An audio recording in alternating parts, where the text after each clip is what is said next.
Good afternoon, class. In today's video, what I'd like to do is to go over more of a continuation on the influences that go on in chess pieces. One thing I wanted to address that I don't think I addressed in the other video is the fact that there are there's what we call direct influence, and that's what I'm featuring over here, because like I did in the last video, this pawn influences this square, this pawn influences this square, this knight influences this square. That's why there are 3 purple pieces of paper on this square.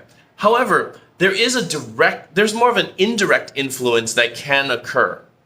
This will come up maybe in some future videos where we talk about trading and how to get the best trade and attack that you're looking for. So technically, on this square, even though there's the pawn here, and then there's the pawn over here, there is this bishop behind both of them, so that if anything ever actually attacks this square, there are actually 1, 2, and 3 pieces defending this square. So technically, I could put this square here, but I don't, because it's not actually directly influencing this square. It's not actually going to come in until this piece gets captured. Okay. So with that, what I thought I'd do is start off this video by trying to talk about the different ways that you could attack. There are certain methods by which, and a lot of these openings deal with that. One of the ways that I'd like to show in this video, in the last video, what I did was I pushed this pawn out, this bishop out, this knight out, or out to here, and not only was I ready to castle like that, but I was also exercising influence across almost the entire board with that first opening, the Roy Lopez. This time what I'd like to do is to talk about how we can potentially gather influence only on one side of the board. So either on this side, or on this side. The opening like the Roy Lopez that I showed earlier, like this, would be more of a center game. It's where you're looking at these 4 squares and you're trying to control the center and spread your attack out wherever it needs to go.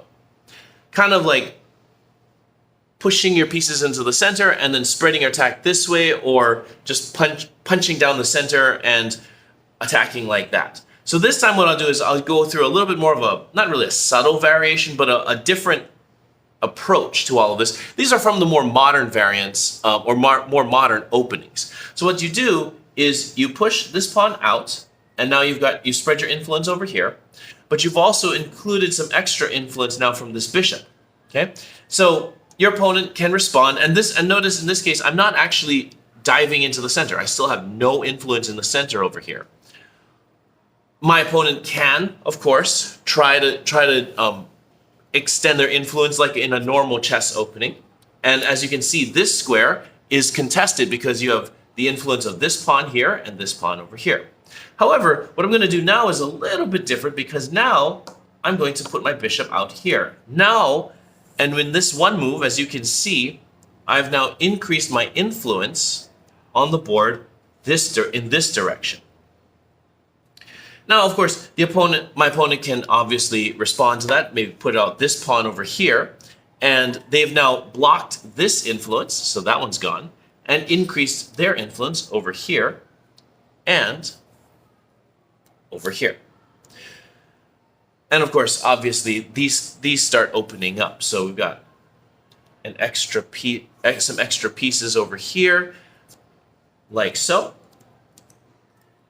So we're starting to get some influence being spread out over here on the board quite a bit and quite rapidly. Notice with black, they're basically increasing their influence quite a bit by opening up these pawns and allowing these other pieces to start becoming more prominent players. However, one thing so as you can see, there's a bit of influence over here. However, what I did want to feature though is now, as this starts to move on, because this bishop is now on what we call the long diagonal, what you can start to do is you can start to deploy your pawns in this direction. let's say you do something like this in the next few moves.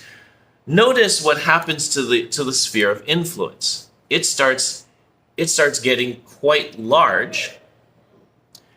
And also, if you notice, especially if I can get these pawns out of the way, if my queen comes out over here, do you notice that all of my attack, all of my influential pieces are starting to point in this direction?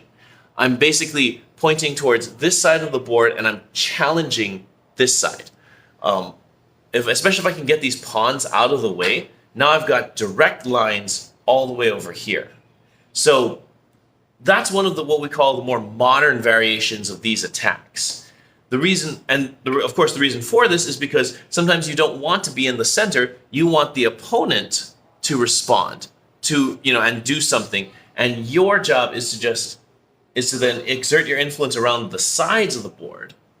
And once you've done that, then you can start your attack. So it's instead of taking the initiative and attacking right away, you're saying, you're basically trying to counterpunch your opponent in terms of the openings. So I thought I'd feature that as one of the more modern variations with what's going on. Now, you might look at this and say, well, in the first two moves, I kind of like black's positioning a little bit better. They have a lot more influence on the board, which is, to be perfectly honest, fine, fair enough, because black does have a lot more influence over here.